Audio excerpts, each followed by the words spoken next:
ಹಾಗಾಗಿಯೇ ನಿನ್ನಲ್ಲಿ ಮಾತಾಡುವುದಕ್ಕೆ ತೊಡಗುವುದು. ಇಲ್ಲಿ ಕಾಣಿಸುವಂತಹ ಈ ಧರ್ಮಾಂಗದ ಸಾಮಾನ್ಯ ಅಂತ ಯೋಚಿಸಬೇಡ. ಈತದಲ್ಲಿರುವ ಪರಾಕ್ರಮವನ್ನು ನೀನೇ ಕಣ್ಣಾರೆ ಕಂಡವನಿದ್ದೆ. ಕೇವಲ ಅಷ್ಟು ಮಾತ್ರವೇ ಅಲ್ಲ, ಸ್ಥಾನದ ನೆಲೆಯಲ್ಲಿಯೂ ಒಬ್ಬ ಚಕ್ರವರ್ತಿಯ ಮನೆತನದಲ್ಲಿ ಚಕ್ರವರ್ತಿಯ ಹೆಸರನ್ನು ಉಳಿಸುವ ನೆಲೆಯಲ್ಲಿಯೇ ಪ್ರವರ್ತನಾದವ, ಲೋಕಕಂಟಕನಾದವನಲ್ಲ ಎನ್ನುವುದು ಪ್ರಧಾನವಾದ ವಿಷಯ. ಆ ಮಟ್ಟಿಗೆ ಈ ಹುಡುಗ ಸಂಭಾವಿತ ಖಂಡಿತ ಹೌದು. ಜೊತೆಗೆ ಈತನ ತಂದೆಯಾದ ರುಕ್ಮಾಂಗದನಿಗೆ ಏಕಾದಶಿಯ ವ್ರತವನ್ನು ಬೋಧಿಸಿದವನೇ ನಾನು. ದೈವವಂತ ನಾರಾಯಣ ಸುಪ್ರೀತನಿದ್ದಾನೆ. ಆ ನಿಷ್ಠೆ ಇವನಲ್ಲಿಯೂ ಉಂಟಲ್ಲ. ಭಗವಂತನ ಆಮುಖವಾಗಿ ಪಾಲಿಸಿದ್ದಾನೆ, ಅಗತ್ಯವಾಗಿ ಪಾಲಿಸಿದ್ದಾನೆ. ಹಾಗಾಗಿ ಧಾರ್ಮಿಕನೂ ಇದ್ದಾನೆ, ಜೊತೆಯಲ್ಲಿ ವ್ರತನಿಷ್ಠನೂ ಇದ್ದಾನೆ. ಇಂತಹ ಧರ್ಮಾಂಗದಲ್ಲಿ ನೀನು ಹೋರಾಟಕ್ಕಿಳಿದೆ ಅಂತಾದರೆ ಮತ್ತೆ ನೀವಿಬ್ಬರು ಪ್ರಯೋಗಿಸುವುದಕ್ಕೆ ತೊಡಗಿದ ಶಕ್ತಿಯೂ ಅಷ್ಟೇ ಅಲ್ಲವೇ? ಧರ್ಮ ಎನ್ನುವ ಅಂಗದನನ್ನು ನೋಡಿಸಿ, ಧರ್ಮ ಎನ್ನುವ ಅಂಗದವನ್ನು ನಾನು ನಿರೂಪಗೊಳಿಸಿ ನಾನೇನಾದರೂ ಪ್ರಪಂಚದಲ್ಲಿ ಸಾಧಿಸುವುದು ಕೀರ್ತಿಕಾರಕವಾದುದನ್ನಲ್ಲ, ಅಪಕೀರ್ತಿಕಾರಕವಾದ ಯಶಸ್ಸಿನ ಸಂಗತಿ. ಇವನಪ್ಪ ರುಕ್ಮಾಂಗದ ಬಂಗಾರವನ್ನು ಧರಿಸಿದ್ದಾನೆ ಎನ್ನುವುದು ಸಾಮಾನ್ಯವಾದ ಅರ್ಥವಾದರೆ, ಅಯ್ಯೋ ಬಂಗಾರ ಎನ್ನುವುದು ಪ್ರಪಂಚದಲ್ಲಿ ಮೂಲವಾಗಿದ್ದಾಗ ಬೆಲೆ ಇಲ್ಲ, ಪುತ್ಥಳಿಯಾಗಿದ್ದಾಗ ಅದನ್ನು ಯಾರು ಗೌರವಿಸ್ತಾರೆ, ಆಭರಣವಾದಾಗಲೇ ಅದಕ್ಕೆ. ಮತ್ತೆ ಬಣ್ಣ ಕೆಡದ ಗುಣವನ್ನೇ ಆಭರಣವಾಗಿ ಧರಿಸಿದವ ಇವನಯ್ಯನಾದರೆ, ಧರ್ಮವನ್ನೇ ಅಂಗದವನ್ನಾಗಿಸಿಕೊಂಡವ ಎರಡರ ಹತಪಾತ ಪ್ರಪಂಚಕ್ಕೆ ಒಪ್ಪಿತವಾಗುವ ಸಮನ್ವಯದ ಮೂಲವಿದ್ದ ಭಾವದ ಎರಕ. ಹಾಗಾಗಿ ಈ ಹೊರಡಿಸಿರುವಂತಹ ಈ ಶರಗಳೇನು ಮೂಲದಲ್ಲಿ ಒಂದೇ ಶಕ್ತಿಯನ್ನು ಅಂತಹ ಶರಗಳನ್ನು ಅನುಸಂಧಾನ ಮಾಡಿ ಬಿಟ್ಟಿರಿ ಅಂತಾದರೆ ಲೋಕಕ್ಕೆ ಒಳಿತಾಗುವುದಕ್ಕಿಲ್ಲ. ಹಾಗಾಗಿ ನಿಮ್ಮಿಬ್ಬರ ಮಧ್ಯೆ ಒಂದು ಸಂಧಿ ಕಾರ್ಯ ನಡೆಯಿತು ಅಂತಾದರೆ, ಸಂಧಿ ಕಾರ್ಯ ಹೌದಪ್ಪ, ಯಾವ ಸ್ವರೂಪದ ಸನ್ನಿಧಿ ಹೇಳಬೇಕು. ಈಗ ವಯಸ್ಸಿನಲ್ಲಿ ಸಾಮಾನ್ಯವಾದ ಅಂತರ ಉಂಟು ಅಂತಾದರೆ ಸ್ನೇಹ ಸಂಬಂಧವನ್ನು ಬೆಳೆಸುವುದಕ್ಕೂ ಅವಕಾಶ ಉಂಟು. ಈಗ ನೀನು ಹಿರಿಯವನಿದ್ದೀಯಾ, ನಿನ್ನ ಸರಸಕ್ಕೂ ಸಂಘರ್ಷಕ್ಕೂ ಮಾತುಕತೆಗೆ ಸಮಾನತೆ ಬೇಕು. ಆ ಕಾರಣದಿಂದ ಈ ನಾಲ್ಕು ಸಾಧಿಸುವಾಗ ಸಂಭಾಷಣೆ, ಸಂಗ್ರಾಮ, ಸರಸ, ಸಂಬಂಧ ಸಕಾರಯುತವಾದ ನಾಲ್ಕಕ್ಕೂ ಮಾನಸಿಕವಾದಂತಹ ಸಮಾನತೆ ಉಂಟೇ ಉಂಟು. ನಿನ್ನ ಪುತ್ರ ಸಮಾನರಾಗಿರುವಂತಹ ಧರ್ಮಾಂಗದಲ್ಲಿ ಸಂಧಿ ಹೇಗೆ ಅಂತ ಕೇಳಿದರೆ ಒಂದು ದಾರಿ, ಯಾವುದೊಂದು ಸುಲಭವಾದ ದಾರಿ. ಆತನೇ ಆಡಿದನಲ್ಲ, ನಾನು ಚಕ್ರವರ್ತಿಯ ಮಗನಾಗಿ ಮೇಲೆ ಏರುವಂತಹ ಹಂಬಲದಲ್ಲಿದ್ದವ, ಇವ ಚಕ್ರವರ್ತಿ ಆಗಿದ್ದರೆ ಕೆಳಗೆ ಇಳಿಯುವುದಕ್ಕೂ ಅವಕಾಶ ಇಲ್ಲ ಅಂತ ಇಬ್ಬರೂ ಏರುವಂತಹ ಒಂದು ಸಂಧಿ ಕಾರ್ಯವನ್ನೇ ಮಾಡಬೇಕು.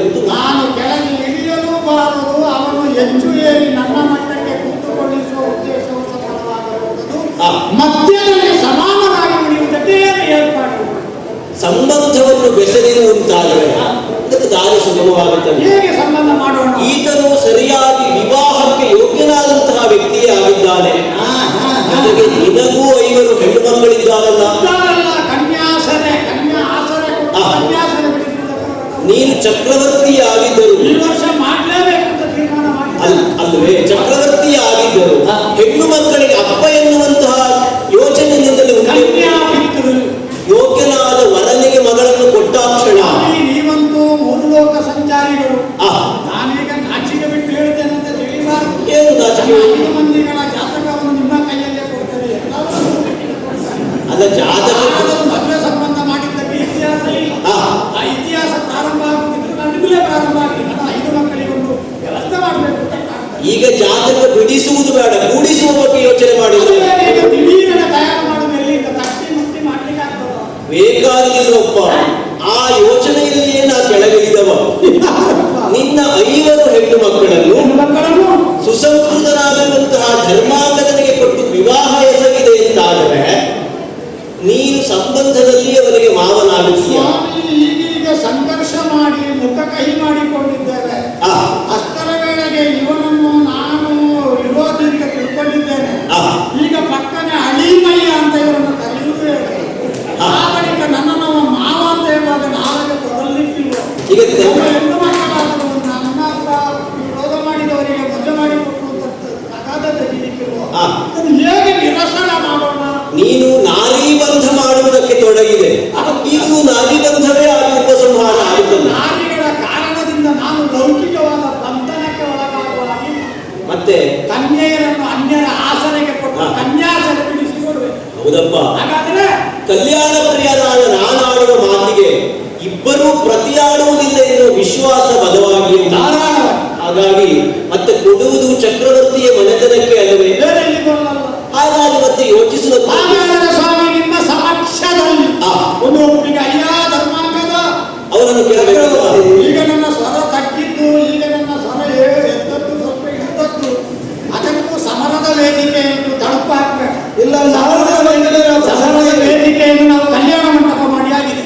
ಕಲ್ಯಾಣ ಮಂಟಪ ಮಾಡಿದ್ದು ಬೇರೆಯವರ ದಿಗ್ದರ್ಶನದಿಂದಲ್ಲ, ಪ್ರಪಂಚದ ಒಳಿತು ಕೆಡುಕುಗಳ ಸಾಧನೆಗೆ ಈ ಕಾಲದಲ್ಲಿ ನಾರಾಯಣನಿಗೆ ಸಹಾನುವರ್ತಿಯಾಗಿ ಅವನ ಲೀಲಾ ಜಾಲ ವ್ಯವಹಾರಕ್ಕೆ ಪೂರ್ವಭಾವಿಯಾದ ರಂಗಸ್ಥಳ ನಿರ್ಮಾಣ ಮಾಡಿ ಬಿಡಾರ ಸಿದ್ಧಪಡಿಸುವ ನಾರದ ಮುನಿಗಳು ಈ ಕಾಲದಲ್ಲಿ ನನ್ನ 5 ಮಕ್ಕಳನ್ನು ಏಕಕಾಲದಲ್ಲಿ ನಿನಗೆ ಮದುವೆ ಮಾಡಿಕೊಡುವುದಕ್ಕಾಗಿ ಸೂಚನೆ ಕೊಟ್ಟಿದ್ದಾರೆ. ಚಕ್ರವರ್ತಿ ನಿನಗೆ ನಾನು ಕೊಡಬೇಕು ಅಂತ ತಾವಂತಿದ್ದರೆ ಒಮ್ಮೆ ಸ್ವೀಕರಿಸಿ ಕನ್ಯಾಸನೆಯನ್ನು ಮುಕ್ತ ಮಾಡಿ. ಅಪೇಕ್ಷೆಯನ್ನು ನಾನು ಕೇಳಿದೆ. ಲೋಕಹಿತಾಕಾಂಕ್ಷಿಗಳಾದ ನಾರದರು ಹೇಳಿದ್ರು ಅಂತ ಆದರೆ ಈಗ ಅವರು ಹೇಳಿದ ಮೇಲೆ ನಾವು ಪ್ರತ್ಯೇಕ ಜಾತಕ ಬಿಡಿಸುವುದು ಬೇಡ.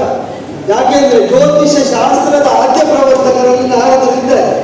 ಆದ್ದರಿಂದಲೇ ಅವರು ಹೇಳಿದ ಮೇಲೆ ಆಸ್ಥಾನ ಜ್ಯೋತಿಷಿಗಳಲ್ಲಿ ಪರಸ್ಪರ ತಾಳೆ ಆಗ್ತದೆ ಹೇಗೆ ಅಂತ ನೋಡಿದ್ರೆ ಸಾಕು, ಆಗುದಿಲ್ಲ ಅಂತ ಕೇಳಲಿಕ್ಕಿಲ್ಲ. ಹೇಗೆ ಕಲ್ಯಾಣ ಮಂಟಪ ಸಿದ್ಧ ಮಾಡಿ ಕರೆಯೋಲೆಯನ್ನು ಮುದ್ರಣ ಮಾಡಿಸಿ ಹೇಗೆ ಉಳಿದ ಸಾಮಂತರಿಗೆ ಬರಲಿಕ್ಕೆ ಹೇಳು. ಕಲ್ಯಾಣ ಮಂಟಪ ಸಿದ್ಧ ಮಾಡು, ಆದ್ರೆ ಇಲ್ಲಲ್ಲ ಅಯೋಧ್ಯೆಯಲ್ಲಿ ನಾನು ಅಪ್ಪನಿಂದ ಅನುಮತಿ ಪಡೆದದ್ದು ಮದುವೆ ಆಗಲಿಕ್ಕೆಲ್ಲ, ದಿಗ್ವಿಜಯ. ಆದ್ರಿಂದ ದಿಗ್ವಿಜಯದ ಕಾರ್ಯಕ್ರಮದ ಯಾದಿಯಲ್ಲಿ ಮುಂದಿನ ಹಂತ ಎಲ್ಲಿಗೋ ಈ ಉರಗಲೋಕಕ್ಕೆ ಸುತರದ ತನಕ ಇಳಿಬೇಕು. ಉರಗಲೋಕ ಸುತರಾದಿಗಳನ್ನು ವಶೀಕರಿಸಿ ಅಂದ್ರೆ ಗೆದ್ದು ವಿಕ್ರಮದಿಂದ ನೀರಿನಿಂದ ಮೇಲೆ ಅಪ್ಪನನ್ನು ಕಂಡು ವರ್ತಮಾನವನ್ನು ಗುರುಕಾರುಣ್ಯ. ಈಗ ಹರಿಭಜಕರಲ್ಲಿ ವಿರೋಧ ಬಂದಾಗ ಗುರುವೇ ಒಂದು ಸಮನ್ವಯ ಸೂತ್ರದಿಂದ ಅದನ್ನು ಒಗ್ಗೂಡಿಸಿದ್ದೇನುಂಟು. ಇದು ನನ್ನ ಅಪ್ಪನ ಮನಸ್ಸಿಗೂ ಹರ್ಷ ಉಂಟು ಮಾಡ್ತದೆ. ಅವರ ಅನುಮತಿ ತಿಳಿದು ಓಲೆಯ ಮೂಲಕ ಅಪೇಕ್ಷೆಯನ್ನು ವ್ಯಕ್ತಪಡಿಸುವಂತ ಕೊಟ್ಟ ದಿಗ್ವಿಜಯದ ಸಂದರ್ಭದಲ್ಲಿ ಇಂಥದ್ದೆಲ್ಲ ಸಿಕ್ಕಿದ್ರೆ ದಿಗ್ವಿಜಯಾರ್ತಿಗೆ ಕಳಂಕ ಸಾಧನೆ. 2 ಮಕ್ಕಳನ್ನು ಸಂಗ್ರಹ ಮಾಡು. ನಿನಗೆ ಕೊನೆಗಾಗುವಾಗ ಲೆಕ್ಕಾಚಾರ ತಪ್ಪಿತ್ತು. ನನ್ನ 5 ಬಾಯ್ಪಾಠ ಮಾಡಿಕೊ. ಇಲ್ಲ ನಮಗೆ ಈ ಈಗ ಓದುವ ಹುಲಿಗರಾಗುವುದಕ್ಕೆ ದಿಗ್ವಿಜಯ ಮಾಡುವವರು ಕೆಲವರು, ಕದನದಿಂದ ಕಲ್ಯಾಣ ಸಾಧಿಸುವುದಕ್ಕೆ ಹೋರುವವರು ಕೆಲವರು. ನಾನು 2ನೇ ವರ್ಗದವ. ಕದನ ಸೋತು ಕೊಟ್ಟವ ಎನ್ನುವ ಭಾವವು ನಿನ್ನಲ್ಲಿ ಕಾಡುವುದಿಲ್ಲ. ಮತ್ತೆ ಇವ ಸಂಬಂಧದಲ್ಲಿ ಸೋತ ಹಾಗೆ ಆಗುತ್ತದೆ. ನಿನ್ನ ಪಾದಕ್ಕೆ ನಮಸ್ಕಾರ ಮಾಡುವುದು ಆಗುತ್ತದೆ. ಅಳಿಯ ಎನ್ನುವ ನೆಲೆಯಲ್ಲಿ ಪಾದ ತೊಳೆಯುವುದು. ಇವನು ಸೋಲು ಗೆಲುವು ನಿರ್ಣಯ ಮಾಡಲಿಕ್ಕೆ ಹೊರಟದ್ದು. ನೀವು ಬಂದು ಇಬ್ಬರನ್ನು ಸೋಲಿಸಿದ್ದೀರಿ. ಒಂದರ್ಥದಲ್ಲಿ ಹೌದು, ಮತ್ತೆ ಗೆದ್ದದ್ದು ಇಬ್ಬರಲ್ವ? ಮಾತ್ರವಲ್ಲ, ಗುರುಗಳು ಹೇಳಿದ ಮಾತಿನ ಮಹತ್ವ. ಅಲಿಯನ ಆಗುವಾಗ ಲಕ್ಷ್ಮೀನಾರಾಯಣ ಸಾನ್ನಿಧ್ಯವನ್ನು ಕಲ್ಪಿಸಿ ಅಲ್ಲಿ ಪೂಜ್ಯತೆ ಇಲ್ಲಿ ಸಿದ್ಧಿಸ್ತದೆ. ಅದಕ್ಕಿಂತ ಹೆಚ್ಚಾಗಿ ತೀರ್ಥರೂಪ ಸಮಾನಗಾಢವಾದವರಾಗಿ ಅಂಗೀಕರಿಸಿದೆ. ಪಿತೃತುಲ್ಯವಾದ ಗೌರವಕ್ಕೆ ನಾನೂ ಮಣಿಯುವಂತಾಗುತ್ತದೆ. ವಿಗ್ರಹ ವಿಚ್ಛೇದನಕ್ಕಿಂತ ಸಂಧಿ ವಿಗ್ರಹವೇ ಸರಿ.